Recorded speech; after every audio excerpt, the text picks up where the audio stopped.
Step 2 for married and alone. If you're married to an intimacy anorexic, this step is going to be very, very helpful to you. So I want to go ahead and read it and encourage you to continue to all the steps. Please subscribe to all of the stuff that we have. And I want to cover this step with you. Step 2, came to believe a power greater than ourselves could restore us to sanity. Now, if you're married and alone, you definitely came to believe. But it was a process, wasn't it? When you got married on your wedding day, you had no idea you were getting married alone. Some of you have expressed to me, both men and women, how angry you are because of the bait and switch. You stood there, I promise to love you and cherish you and honor you, to not only be faithful to you, but to be faithful towards you. And you didn't get faithful towards you. Maybe they never cheated, but they never connected, or very rarely. And you came to believe, and it takes years to believe you're married and alone. That's the insidiousness of intimacy anorexia. Because as a married alone person, you try again and again, and you do this and you do that. And the carrot said, well, if you do this, I'll love you. And you do that, and you're not loved, and the carrot moves. And oftentimes it takes 8, 10, 15 years to realize that no matter what you do, it's not going to change that the spouse is an intimacy anorexic. So you're coming to believe. And that word believe, that's a heart word. That's not a head word. You didn't come to understand that your spouse is an intimacy anorexic. You didn't come to understand that you're married alone, although many of you watch YouTube videos or you read the Married Alone book or the Intimacy Anorexic book. It's like you got an understanding. But then you came to believe, like no matter what, you are married to an intimacy anorexic. That no matter what you do, you have no power to change that. We did that in step 1, that you're totally powerless to make this person love you. You came to believe that there's nothing you can do to be loved. This person has to choose that. You came to believe that you're alone, maybe without sensuality in your life, or without romance in your life, or without being spoken to in kindness and love, maybe without any celebration in your life or touch, or even sexuality has been robbed of you. And you came to believe over months and years and sometimes decades that you're truly married and alone. I got an email today, Dr. Weiss, I feel trapped. You have children, and she felt trapped. I've heard that from men too. I feel trapped because of my religion. I'm stuck. I am in an intimacy anorexic relationship. I am married and alone. I'm a man. I'm a good man. You came to believe. Now, not only did you come to believe that you're married and alone, in step 2, you come to believe in a power greater than ourselves. Now, this is a process of coming to believe. Some of you have incredible religious training and a lot of understanding, but believing that this power, that there's a power, okay? Now, some of you have no religious training. For you, spirituality is weird, or religion and spirituality, if you are the same word. They're not the same word. Spirituality is a relationship. Religion is an object relationship. Okay, so you come to believe in a power greater than ourselves. And this is a journey for some of you. For some of you, not much. For some of you, this step is like, I already believe in a power greater than myself, Dr. Weiss. That's wonderful. But do you believe that this power can do what the step says? So it's a power, which is singular. It's not a bunch of powers, okay? And it's a power that's greater than ourselves. So this power, now remember, this was written in 1933. This is a power greater than ourselves. God used to actually be in this place when they made this phrase. But back then, alcoholism was so bad that they felt the alcoholic needed a softer way to enter spirituality. So they put this term, a power greater than ourselves. Now note, this is not the term higher power.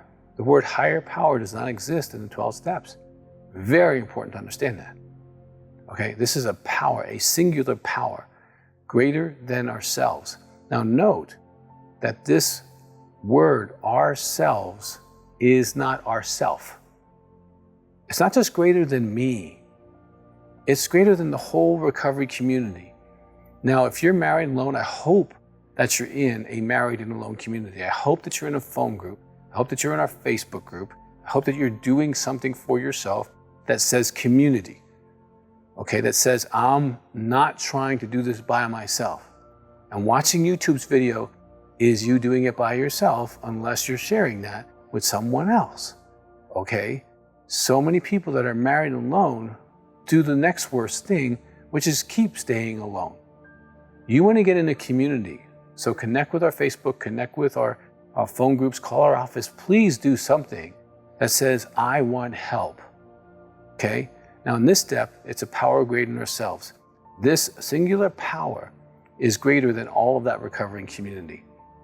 So as you're thinking about this, if you don't have a spiritual background, I don't want you to think that you can go find a rock or a doorknob. It doesn't count. I don't want you to think that your sponsor is your higher power or your therapist, God forbid. Now there's some therapists that think they're higher powers. Do not go to them, okay? They are not higher powers. They are not a power greater than yourself because they're human and you're human. You're equal, okay? And it's greater than ourselves, so it's greater than all of the recovering community. So this is not a human power. So as you're seeking this, and even in the honest prayer of, Spirit, God, power, universe, I don't know who you are, talk to me. Is you moving in the right direction? You don't have to know all the details of that being. You just need to cry out to that being, okay? And come to believe that that being, however you label that being, exists, and it exists in a compassionate way. That's what that word could comes to mean. It means compassion. That this power could restore us to sanity. This power has the ability to take the insanity of living married and alone and begin to heal us. Now, it doesn't mean it's going to heal your spouse. It doesn't mean that you may not end up in a situation where there's separation or divorce. It doesn't mean that at all. It means it can restore you to sanity, that you're worthy of love, that you're worthy of touch, that you're worthy of romance, that you're worthy of being celebrated, you're worthy of being seen again, you're worthy of being known and explored and discovered as a human being. Someone who says they love you discovers you, asks you questions, wants to know who you are, where you've been, how's your heart. You can be restored from being ignored and untouched and unwanted and unloved. And the beliefs that you have created are tried to survive in this. Some of you even move towards anorexia yourself because you've been trying to survive this dysfunction. But these beliefs and these behaviors that you might have created to survive as survival mechanisms can be healed. And this power, this singular power that's greater than ourselves, is part of the toolkit. It's part of being able to be restored to sanity. Sanity, let me tell you what sanity means for married and alone. You're worthy of love. You're worthy of praise. You're worthy to be adored. You're worthy to be pursued. You're worthy of sex. You're worthy of time. You're worthy of dating. You're worthy of resources. You're worthy of being romanced. You're worthy of stickies that say, I love you. You're worthy of someone who really loves you. When you believe that, you become sane. And living in an intimate anorexic relationship, you can believe a whole lot of things and question that. But that's what being restored to sanity is. So I strongly encourage you that as you walk through the steps, in step 2, give yourself grace. It takes time to come to believe. It takes time to come to believe that you're in this marriage you're in. It takes time. And whether you're a man or a woman, men suffer, women suffer. If you're married to someone who doesn't love you, the suffering is not dependent on your gender. You may feel it differently because of your gender, but the suffering is the same. But you came to believe in a power, that there's something so big, so ominous, so powerful, so great, so able, and so willing, and so compassionate to hear your pain, to hear your prayers, to feel the aloneness laying next to someone who says they love you but won't touch you. That power that sees that has a desire, has the resources, has the ability to help you restore to sanity, That doesn't mean it changes your circumstances with your spouse, but it can change the way you are. It can change the way you think. It can change the way you feel. It can change the way you hope. You know, one of the things I realize when people do step 2 is there's this seed of hope that tends to grow up in them. Like, wow, I don't have to stay the same. Maybe they stay the same. It doesn't matter, alcohol, drug addict, sex addict, intimacy, anorexic, maybe they stay the same, but I don't have to stay the same. I don't have to be unloved. I don't have to be unwanted. I can be celebrated. I can be loved again. I can have hope. Regardless of them, I can grab my community. I can grab my greater power. We can work through this together. I have unlimited resources because this power is greater than all of us. And I can move forward. I can use the support, the materials, whatever I need to do.